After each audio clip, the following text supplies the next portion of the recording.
देखिए ये ना, मैं अभी यहाँ पे आके मुझे वो दृश्य याद आया एक्चुअली। है ये कि दुनिया भर के जितने तानाशाह हैं वो कुछ तरीके के गलत फहमी में रहते हैं। उनको लगता है कि उनका चलता है क्योंकि उनका पुलिस है, कानून उन्होंने खरीद लिया, कोर्ट उन्होंने खरीद लिया, वोटर लिस्ट उन्होंने बदल दिया, तो उनको लगता है कि उनका चलता है। मुझे एक दृश्य याद आ रहा था, वेनेजुएलियन प्रेसिडेंट को यूनाइटेड स्टेट्स ऑफ अमेरिका जिस खुफिया तरीके से, और डरपोक लोग ऐसे होते हैं, अपने देश का, तुम्हारे देश का जनता नरेंद्र मोदी जी यहाँ पे बैठा हुआ है पिछले 1-1.5 महीने से। ये क्या, कौन सा खुफिया ऑपरेशन आपके वीर पुलिस वालों ने किया कि एक शांति प्रिय आदमी को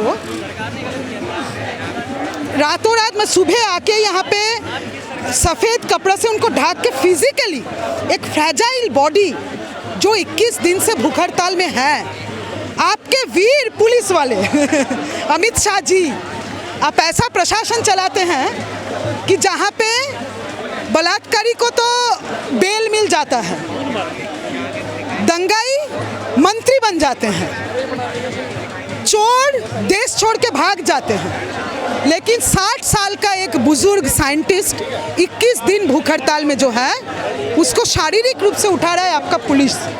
ये है उनका वीरता और ये है आपका प्रशासन। तो क्या तानाशाही है सरकार की? ये सरकार तानाशाह है, इस बारे में मुझे लगता है मुझे बोलने का और ज़रूरत नहीं है, क्योंकि जिस तरीके से ये तमाम सारा आवाज़ दबाने के लिए दिल्ली शहर में ये वही जंतर मंतर है, जिस जंतर मंतर में आपको प्रोटेस्ट करने के लिए जैसे लगता है बुकिंग 2 से 4, दिल्ली शहर में आप और किसी जगह प्रोटेस्ट करने जाइए, आपके ऊपर धाराएं लगेंगी। और आपने इस देश के नौजवानों का, जनता का गला घोंटने का कोशिश किया, उनका सांस रोकने का कोशिश किया, उनका आवाज़ दबाने का कोशिश किया कि तुमको विरोध नहीं करने देंगे। और उस तानाशाही के खिलाफ ये जन सैलाब है। तो तानाशाहों को लगता है कि उनका चलता है, लेकिन इतिहास गवाह है चलता तो जनता का है। रीनीट करा दिए, एग्जाम करा दिए, रिजल्ट भी आ गया, अब दिक्कत क्या है? सब कुछ चंगा सी हो रहा है। चंगा सी हो रहा है तो ये सारे क्या, ये जो 10 करोड़ है देश के नौजवान, माने मैं हाबिब जालिब को याद करते हुए कह रही हूँ, 150 करोड़ का देश है, ठीक है, उनमें से आधे से ज़्यादा नौजवान हैं। ये जो करोड़ों नौजवान हैं ये मूर्ख है क्या? इनको समझ में नहीं आ रहा है क्या? कह रहे दहशतगर्दों की बी टीम है ये। हाँ, दहशतगर्दों की बी टीम बताइए शिक्षा मंत्री ने। शिक्षा मंत्री को अगर देश के जनता को दहशतगर्द बताना पड़े तो समझ में ये आता है कि एक्चुअली इस देश में माइनॉरिटी, जो पॉलिटिकल माइनॉरिटी है, कम लोग संख्या में, वो अमीर लोग, वो कॉरपोरेट लोग, उनका प्रतिनिधि आज सरकार चला रहा है। बदनाम कर रहे हैं, वांगचू साहब कह रहे हैं कि चाइना के एजेंट है, फंडिंग होती है वहाँ से। कोई भी काम होता है उसको सरकार यही बोलती है, ठीक है, वो सोचती है। देखिए,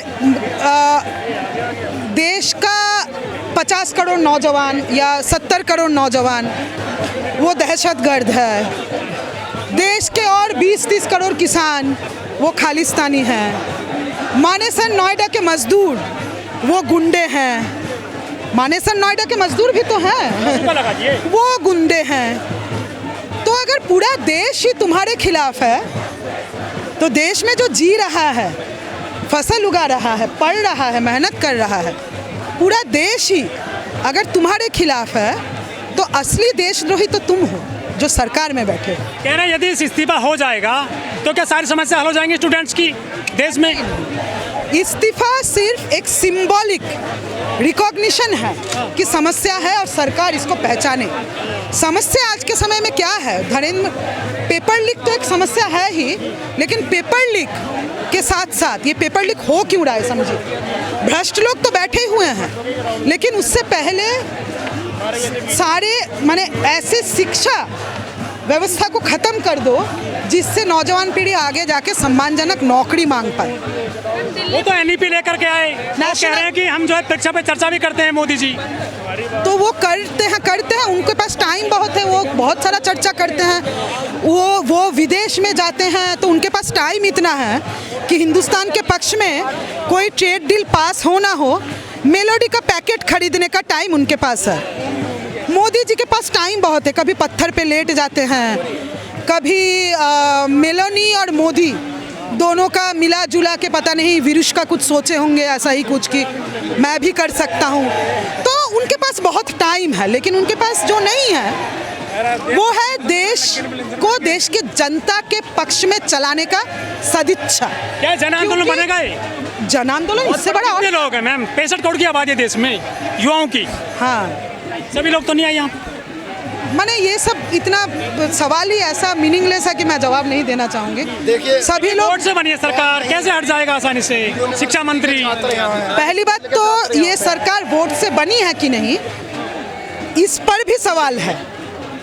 अगर जनता के मैंडेट से ही सरकार सही मायने में सच्चाई से चुने जाने की स्थिति में ये रहते, तो ये एसआईआर नाम का जो भयानक बुलडोजर देश के नागरिकों के वोटर राइट के ऊपर चलाया गया, अगर वोट से ही जीतने में समर्थ होते तो 37 लाख वोटर्स को बंगाल में वोटर लिस्ट से निकालने का ज़रूरत नहीं होता।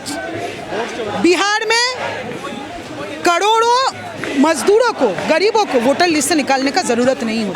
तो वोट से ये जीत नहीं रहे हैं और आज ये बात साफ है। चाहे चड्ढा हो, चाहे हरभजन हो, चाहे कोई और हो, सब बीजेपी की तरफ जा रहे हैं। कुनबा बड़ा हो रहा है भाजपा का, सब कह रहे हैं कि मोदी में हो रहा है सब। ये चड्ढा जहाँ पे जो है, ठीक है, जितने अमीर हैं, ये मैंने 3 लोगों का नाम तो आपने लिया, मैं और कुछ बोल दूँ। बंगाल के जितने तृणमूल के वो नेता जो चोर थे, ये बीजेपी कह रहा था चुनाव से पहले तक, वो सारे चोर अब बीजेपी में चले गए।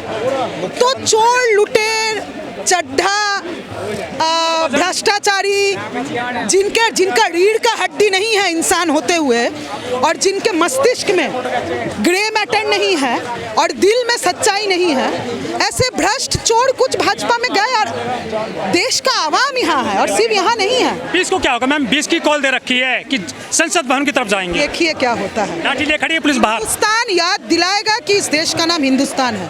हिंदुस्तान याद दिलाएगा कि अंग्रेजों को बहुत चैन से यहाँ से खदेड़ा गया था। हिंदुस्तान याद दिलाएगा कि ये वही देश है जो सिर्फ आज़ादी का लड़ाई नहीं, आज़ादी के बाद भी बार बार अपना नौकरी, अपना अधिकार, अपना शिक्षा, अपना ज़मीन और अपना हक बचाने के लिए हिंदुस्तान को लड़ना आता है। सावरकर का देश ये नहीं है मोदी जी, माफ़ कीजिए मोदी जी, ये भगत सिंह का देश। 100 साल हो गए सर संघ वालों को, अब तो 100 साल हो गए, कागज नहीं दिखा रहे वो। हाँ, कागज नहीं दिखा रहे, 100 साल हो गए संघ को। 100 होगा, आने वाले दिनों में 150 होगा। इनसे पहले जो है हिटलर भी थे, बेचारे जिंदा रहते अगर तो पता नहीं कितना दिन जिंदा रहते। साल का बात छोड़िए, ये तानाशाह है, इतिहास के कूड़ेदान में ही इनका जगह है। और चाहे जितना ये गला दबाने का कोशिश करे, आवाज़ दबाने का कोशिश करे, फिर से मैं यही कहना चाहूँगी मोदी जी, देश का नाम हिंदुस्तान है और ये देश सावरकर का नहीं है, भगत सिंह का।